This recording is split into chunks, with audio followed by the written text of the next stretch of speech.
எதிர்வரும் சட்டப்பேரவை தேர்தலில் பாமக எந்த அணியில் இருக்கிறதோ அந்த அணிதான் மகத்தான வெற்றி பெறும் என்று பாமக நிறுவனர் ராமதாஸ் தெரிவித்துள்ளார்.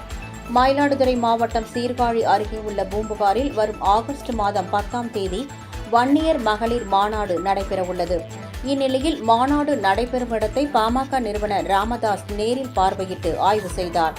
இதனைத் தொடர்ந்து மாநாட்டு மேடை அமைந்துள்ள இடத்தை பார்வையிட்ட அவர் அப்பகுதியில் சுற்றுலாத்துறை சார்பில் இடிந்து விழும் நிலையில் உள்ள கலையரங்க மேடையை இடித்து அப்புறப்படுத்துவது குறித்து சுற்றுலாத்துறை அதிகாரியிடம் கேட்டறிந்தார். பின்னர் செய்தியாளர்களை அவர் சந்தித்தார். அப்போது அன்புமணி தைலாபுரம் வீட்டிற்கு சென்றது குறித்த கேள்விக்கு அவரது வீட்டிற்கு அவர் செல்கிறார் என்று பதிலளித்தார்.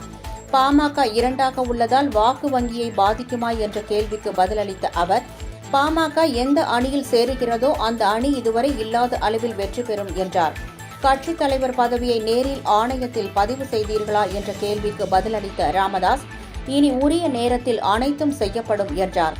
இந்து சமய அறநிலையத்துறை விதிகளுக்கு புறம்பாக கோவில் நிதியை எடுத்து கல்லூரி கட்டுவது குறித்து எடப்பாடி பழனிசாமி கூறிய கருத்து குறித்த கேள்விக்கு பதிலளித்த அவர் கோவில்களில் அதிக நிதியும் நிலமும் இருந்தால் கல்லூரி கட்டுவதில் தவறில்லை என்றார். அவர் வீட்டுக்கு வந்திருக்காரு. இது ஒரு கேள்வியா? இப்ப சார் பாமக இரண்டா இருக்கு சார். இதனால வரக்கூடிய சட்டப்பேரவை தேர்தலில் பாமக வாக்கு வங்கி பாதிக்குமா? வாக்கு வங்கி பாதிக்குமா?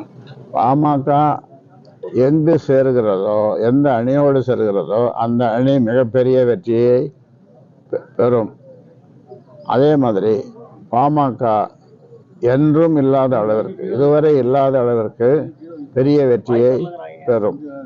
ஏனென்றால் கூட்டணி அப்படிப்பட்ட பலமான கூட்டணி.